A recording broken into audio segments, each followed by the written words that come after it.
Херня. Всем привет, дорогие друзья, с вами Мерлина. И сегодня мы будем делать домашний камин без модов.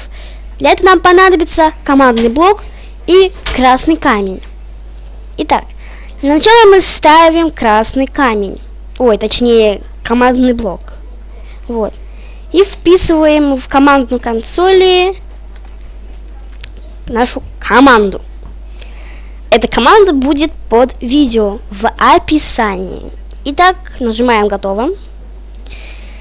И ставим красный камень. Вот как мы видим, наш процесс идет. Точнее, наша машина готовится. Ждем. Так. Надо чуть подождать, чтобы она у нас готовилась, ну то есть построилась. Вот. Итак, наша машина построилась, и у нас, мы как видим, 5 табличек.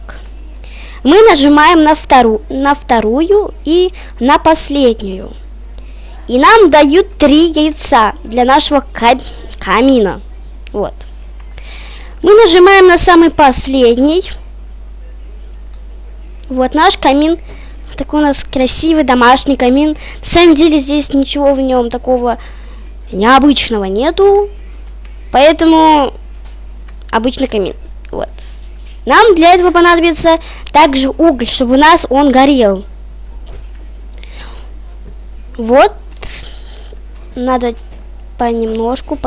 И вот у нас он разгорается и горит. Это зависит от того, сколько вы положите угля, накидайте туда. Вот от зависимости, сколько накидаете, столько и будет гореть. Надеюсь, вам понравилось это видео. Подписывайтесь на мой канал и ставьте лайк. Всем пока!